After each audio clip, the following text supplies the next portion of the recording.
Hello, Raj. Hello, Uncle Code. How are you? I'm good. I'm good. Just give me a moment. I'm fine. I think I think we are ready to continue with our conversation on screen time. Good. Would you give a quick review of the first part for parents? All right. So for everyone tuning in to our second episode, in the first episode, we talked about a couple of things. We talked about what exactly screen time is, like what Uncle Code always says. It's important to define what we're talking about. And we talked about, is there even such a thing as screen time anymore? Because, screens are so integral. They're everywhere, all around us. Does this concept of screen time even exist? And we briefly talked about display technology, whether these screens have any adverse effects on us adults and the kids as well. So now, Uncle Code, we're going to start the second part of the discussion. We're going to get our special guest to join us again, V and Ash. What's up? Hello again. Hey again. Hello, everyone. It's been a really long time since we last saw y'all, literally 45 seconds ago. Yeah, I need a break to my eyes. And So these let's- last week we're still crying. just slightly. My eyes are a bit watery, but it's definitely not from the screen, because I think we have come to a conclusion that screens are not as bad as I thought they were. Yes, Okay. they're evolving, getting better, hopefully. So my question now is, I had that misconception, right, about how bad screens are, and I'm sure somewhere along the way we picked up this idea that we should be concerned about screens. So, Uncle Code, why do you think parents have this concern about screens in the first place? Okay. At the first place. In the first place, yes. Well, okay. So, if it's rather than if I'm right or not, but just a quick review that I gave my definition for a screen. I said it's a modern paper, is everywhere. Mhm. I said that I don't understand what is the screen time when the screen is everywhere, and it's going to be more on everywhere. And also I said that yes, it might have some kind of hurt and damages on human eyes or whatever, but technology is improving. That means that today a screen has a lot lesser damage than 10 years and 20 years ago. So these are my beliefs, okay? These are my beliefs. So based on those beliefs, I'm talking now. So I mean, like, if someone want to understand me, you should know what are my assumptions. But what is this concern? As I said, that I like to not consider surface. I see this concern has been in the human story from the very beginning to the very moment and to the very future. I believe this is a common fear of unknown. That is what make us worry, especially when it comes to a parental position. Imagine you are a parent, you want to give love, you want to give passion, you want to do your best. That you have the children. Hopefully, you want to do that. So the problem is, then when it comes to something that you're not familiar with it, or you don't know, or you don't have enough information, you don't feel security. And my oldest example is this: that if you are a parent, among us, for example, Ervina has this experience, I guess, that your kid come to you and then say, I want to go on a sleepover with one of my friend's house. Your immediate reaction is a little bit fear. Your immediate. I mean, the first things, she's growing. I wish she never come and ask this. It's the time. So then you have this concern because you don't know anything about a friend, especially if the friend you have no familiarity with that. So because you don't know about their family, about their cultures, about their habit, and who are these people, what they do, what they are. So then you are worried. You have that concern. So what do? You educate yourself about that parent. You let that parent teach you, metaphorically. So it means you call them, maybe you go and see them, or you may first start from a few hours, child come to your house, your child go to the other house, ask your child to send some pictures, selfies, those kind of, those rare moments parents ask children to be a little bit on a screen and send me selfie to know that what is happening around the room. So you educate yourself. Right? You resolve this fear. But when it comes to digital devices, the problem is this is a kind of new environment that none of these parents got training when they were in high school. So for them is an unknown land. I wish they look at it as a wonderland, not unknown land, a scary land. And now they are like a kind of, what is happening? My child sit down and using that device and doing things that I don't understand. We never were like this when we were child. The wrong comparison. When we know the physical world is something, virtual world, and we don't understand that for that kid is the same things. So not knowing this is the reason that this computer, this keyboard, this computer, I can't hold my computer, so I hold my keyboard, is the knowledge machine, not a scary machine, not anxiety machine, not a stress machine, is knowledge machine. You can use this MacBook, these computers, to discover black hole pictures, to discover a cure for COVID, to write beautiful book, or waste your time, do nothing, or do worse. So this machine has that capability. We don't know it. We have the fear. So we are worried.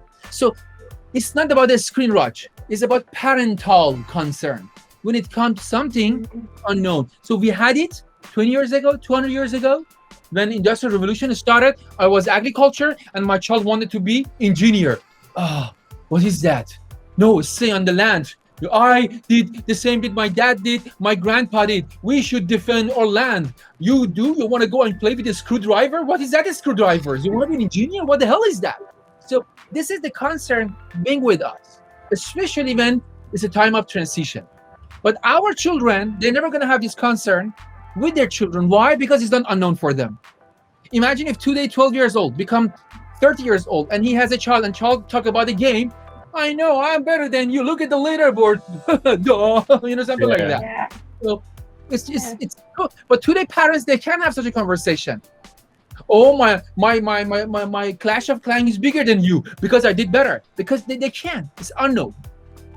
And that's why they can't mobilize it, unfortunately.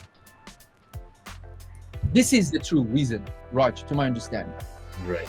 So is this mean, okay, what you're saying, is this mean that this concern that coming out from parents, about this screen time is actually because of their fear of unknown? Mm-hmm. Yes, yes.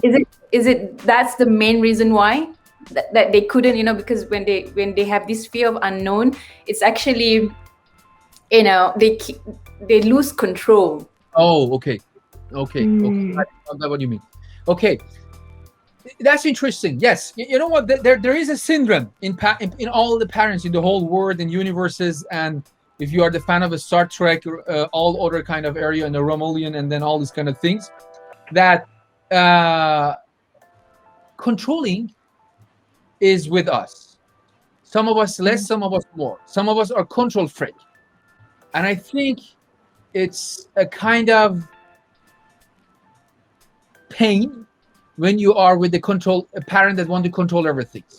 But I want to talk about the controlling later, but I want to connect this to what you mentioned, Ervina. Yes, it's correct. You are true. And I think that the controlling syndrome plays very important things in this game. It's very, very difficult if you are a child of a parent, that parent want to control everything on you. It's very difficult by general. So I believe the controlling, the power, okay, get kind of attack when it comes to something unknown, like kind of IT, because I don't have that much control that I had on my child before, because I'm not familiar with that environment. So if you are a parent, enjoy from controlling, and you have a thrones and enjoy from your controlling, so then yes, you are more vulnerable to digital devices. It's more like a threat to those parents. So it's not about being a screen. It's about that mindset of controlling. For example, if I'm a teacher, the only thing I know from teaching is every day go to the school and repeat the same thing. So easily a YouTube channel is a threat for me. Or even a video player is a threat for me. Because even people can record my video and then, okay, you don't need to come to the class because the only thing you do is just repeating the same thing. The same way that in the example of the teacher, that simple video player is a threat for parents. The power to control is getting kind of damaged when it comes to such a kind of internet and information, and has a little bit of more freedom. Technology give a little bit of more freedom to children in terms of the gaining the knowledge, information. Before that, I was the only one could answer my children questions. But now my children, they search over the internet before me. And because you are not there, so definitely you have no meaning. No, you're losing the control. Yes, control is one of the things that is very important, and it's pain. It has pain when parents, they see they're losing it. So, Uncle Code, I think from our conversation, I understand now what you're trying to say. what you're trying to say is that there's actually nothing for us to be concerned about when it comes to screen time, right? Screen time, I think, you mean in general, huh? Screen Yeah. time. Okay. No, I don't want to say nothing. There's nothing else. There's nothing there. So again, I have to tell you no. Just give me one moment. Come back, Raj. Welcome back. You want to go for the break and go for the third episode? Because it seems like there like you said, there's progress, there's advancement, So is there really something for us to be concerned about, for the parents especially? There is. Okay, let me tell you something. You know what? One of the things that I like to do is clearing doubts in people's mind. I like to show people what you worry is real, but not this one.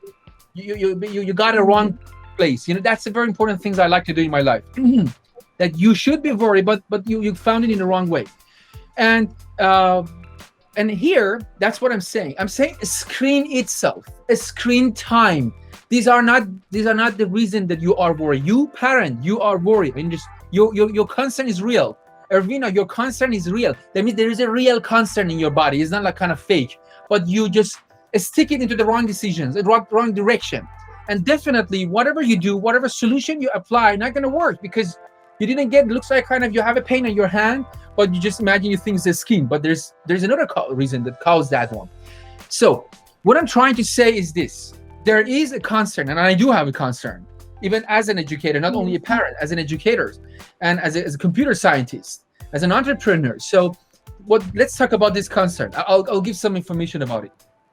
To me, it's not about a screen. It's not about screen time, not at all. It's about screen content. If we learn and understand what means the screen content, then suddenly solution will be much, much easier. The concern and anxiety and all those kind of fight and engagement and conflict we have with our kid will be totally different. When I see a parent drag device from children's hand, so this means this parent didn't get the concern is the screen content, not the screen itself. Because if he or she knew that it's about the content, it never come to the point that I have to drag the device from my child, because I didn't know the solution is working and curating the content. Let me give an example. For example, guys, you have seen that how many parents, they boast of their children if their children, they read book. Yeah, actually. I remember They're very happy. I'm very happy. And I remember when I was teenagers, it was comparison. That child read more book than you, for example. Book. And they are happy. But why they don't have concern actually about the content of the book? I never seen that. I had. You are a good parent. I had. That's a good thing. You know what? I want to show an example of concern that is familiar for parents. If your child reading book is not enough, but you never worry or you don't have any concern about the paper or book time. Oh, why you are spending too many? That's what I'm saying. You don't have any concern about too many hours you spend reading book, but you have concern about the content of the book. If this content is good for my child, if this content is good for your age, is it fake information? What is it? This is so let me tell you why I'm bringing up this example, because I believe parents act healthy when it comes to book, because they know it, because they're familiar with the book, because they can contribute in the book content. They know what is a good book or not, whatever. So not all the parents, there are parents that unfortunately they can't help on this one because they never had that much experience of reading book and finding good book by themselves. So they have to educate themselves. So this is an example of, so now you bring this example to the digital world. New paper, new book is the screen. So you as a parent, you should be worried about the screen time or the screen content. How come you were worried about the book content, but when it comes to the screen, you don't act the same? Yeah. So what I'm saying is content curation skill. That's what I like to call it. Content curation skill is important. No matter it's on paper or digital paper or virtual reality glasses. We have to be worried, and I am worried if our children knows how to pick up content, how to manage content.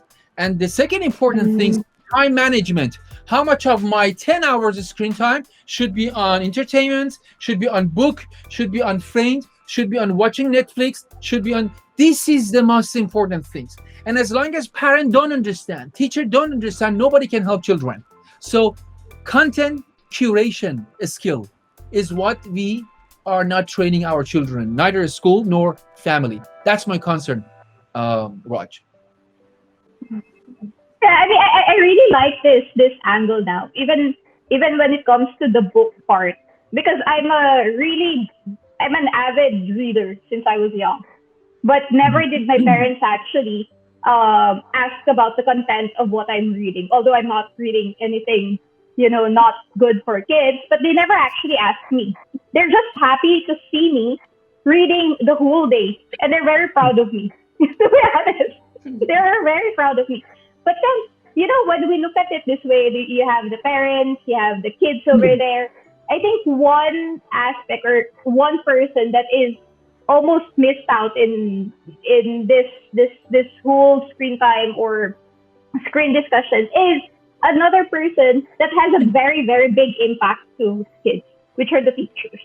Do you think also there's also a gap between kids and teachers in terms of all this technology?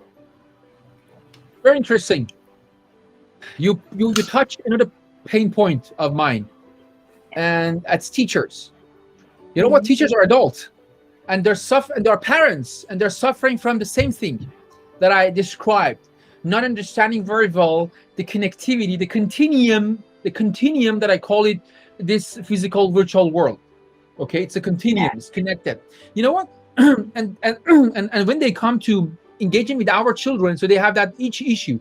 And I want to tell you something. When we figured out we need teacher, why we came up with this idea that we need teacher, we need a school, because before agriculture economy, most of training were happening on family, within the family. That means parents taking care of education. And I'm telling you that was more effective. They were learning skills that they needed immediately. Skills that they're not like just learn, get A plus, and then maybe use it, maybe not. No, they were using skills on the spot. So that means they get skills like running, hunting, cooking, survival, life skills. They were really beautiful.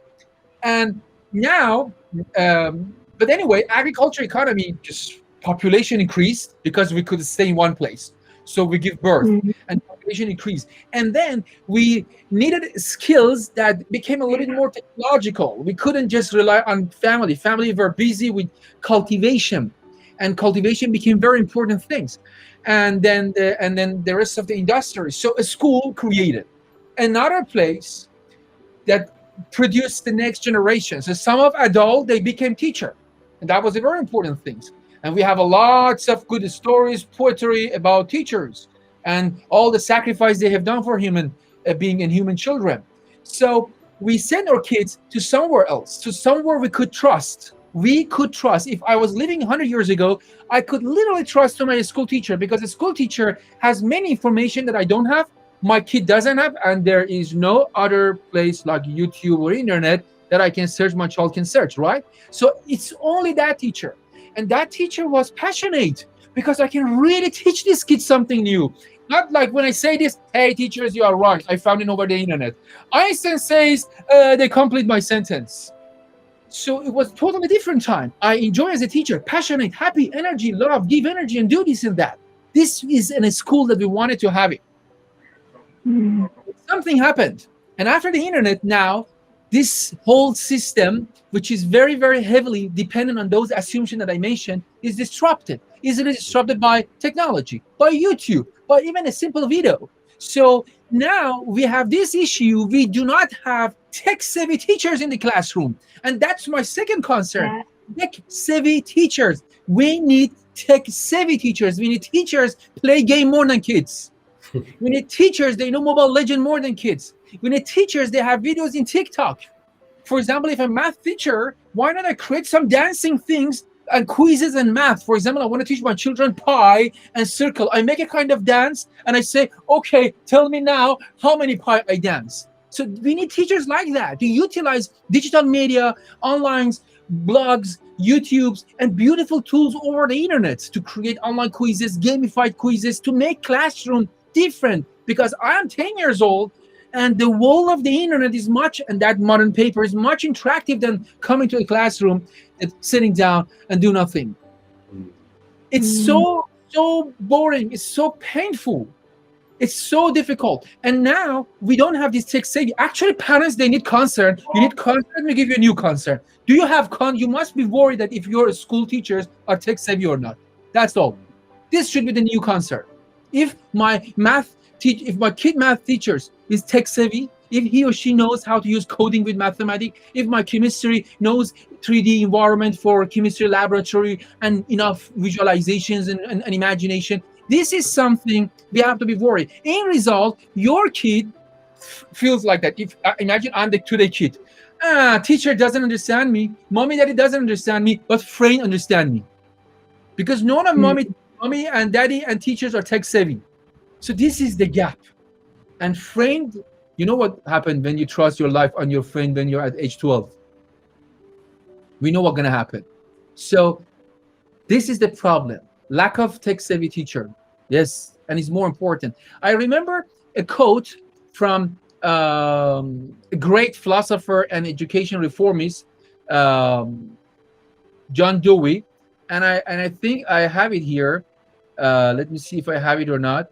Let me check in my phone. He says something really interesting in 18th century, guys. Okay, in 18th century, he says this. He says that education, just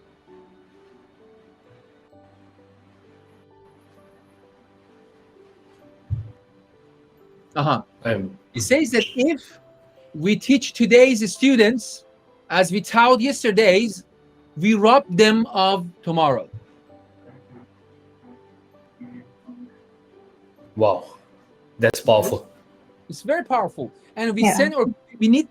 So I'm sorry, I don't want to insult any teacher, but I feel if there is a teacher and is not tech savvy and doesn't have passion to do the tech savvy, this teacher rob them of tomorrow. That's as an example of this code. Yeah. Interesting. You know, when you were saying, I really interested in the part that you were saying, you know why parents, they send their kids to school because of the trust of parents have towards school, towards the teachers, So in today's world, right, when we're talking about this gap between teachers and kids, right? So kids seems like they know more when it comes to the technology itself, when it comes to the screen itself. They even two years old kid can I don't know how they can go to YouTube and search for Peppa Pig, even though they don't know how to spell. It's amazing how they can do that. It's just naturally like that. So the question is, how, for example, some kids, they are self-regulated. I know they're very good, but there are also kids that easily distracted when we give them freedom. So it's a question to parents, how much freedom should I give or allow my kids to explore, using the screens? How much trust I can give to them, Very interesting. Actually, this is. I'll back to the first question that you asked, Raj, just recently, an earlier question that you said about it, what we should be worried. Yeah. Okay. When it comes to screen, I said it's screen content. When it comes to parenting, my belief is what you mentioned, Ervina. Concern is if I can raise a self-regulated child. Because if you are self-regulated, you don't need anyone make a decision for you. You are the one understand this food is not good for you. Too much fat, too much sugar, or too much sleeping is not good. I need to read book. You start to build lifestyle. I need to increase my intellectuality. I need to do some exercise. I need to find friends. I need to be this and that. And you control yourself. Self-regulation has connectivity to metacognitive abilities that you can think about your thinking and about yourself. You can assess yourself. You can evaluate yourself. You can understand your weaknesses and strengths and improve them. This is the kid we want. And if someone tell me, okay, let me tell you first this, but that's nice. That's nice questions, because we're not talking anymore about the screen and the screen time. We're now talking about something real to be worried. I like parent to say, if I think a smart way a parent describe the consent is this: I am worried about self-regulation in digital era. This is very different than I'm worried about a screen time. Because this question makes sense. We can say I am worried about my child's Yeah. self-regulation in TV era, in industrial revolution era, in hunting and hunter-gathering era, in agriculture era. So this question makes sense because we always need kids. They are we need human that they are self-regulated. We need team members. We need society with that ability. I will give more example about this, but the point is this. So if a parent couldn't raise a self-regulated child, yes, I am sorry, it will be a pain. Till maybe age 40, you have to remind your child what to do, what not to do. That is your outcome. Because probably the question is if you are a self-regulated adult or not. Yeah. If you are a model for your children, remember we are model of our kids. I can't say how much of our adulthood is result of our childhood.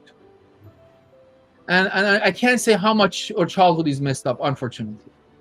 Because there is no any kind of training and education to be a parent.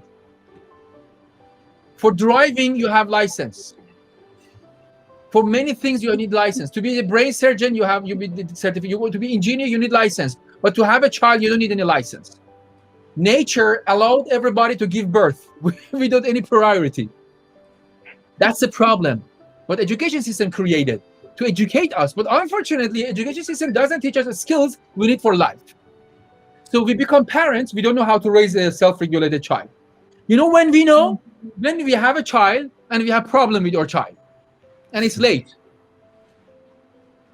I believe if you have a child, if I see a child at age 10, 12, 30, and he's not self-regulated, to me, there are two reasons. Either parents are messy, or parents are self-regulated, but they couldn't communicate with their child, show this to your child, present this to the child knows this. This is very common. You see a good parent, but couldn't communicate to show these values that he or she could collect after 30, 40 years of life to child. So again, child is living in a lonely zone to discover everything by himself herself. You have to understand it yourself. No, you have to tell him or you love them. You have to tell them this is beautiful. You have to talk to them, communicate. So if a child is not self-regulated, it's a disaster. I'm sorry for that. But there are ways, there are approaches. It's not our topic of today to say how to make a child self-regulated, but there are solutions. Of course, getting consultation from a good therapist or psychologist or expert people and reading book about it. But the point is being self-regulated. Try to focus and search more on how to bring self-regulation. And there are a lot of nice techniques that you can do that. Right. So, And- Uncle Code, Yes. yeah, what is... I tell one thing before I wrap up this part. Yep. So a screen content curation skill, okay? That's a very important thing. I'm worried about it. Tech-savvy teachers and parents, I'm worried about it. Self-regulation becoming more important in digital era. And finally, time management. Time management is critical. Rather than I say 3 hours only screen time, no, if I'm a parent, I say you can have as much as you want it. But it's very important for me to know that this 9 hours in a day, how you're distributing. 8 hours is playing game is bogus. It's not about a game. Even myself, I won't do that. I have to show to my child, look at what I do. In my day, I spend 10 hours with the screen. I make sure that 1 hour is research, 1 hour is framed, 2 hours is management, 1 hour is music, for example, entertainments. For example, 1 hour is Netflix and videos and whatever I like to watch. Big Bang Theory, which I'm watching this for again and again. So time management matters. So if you put all these things on a table, teach your child, give the child the space to manage the time of the content and content curation, good content, plus self-regulation and tech-savvy parent and teachers is a beautiful world that for now I couldn't find it. we're getting there. We are on the way. I'm working on that. I and many other people in the world, we're trying to reach to that point. Now, before we go into the action steps, I really want to talk with Uncle Code about this because that's something important for us, right? To have actionable steps for you parents and listeners of the show. Now, before we get into that, let's take a quick break. Let's go refill our coffees, or if you're a tea person, your chamomile tea. Let's get that refilled, and we will be back with the third part about our conversation on screen times. We'll catch you soon.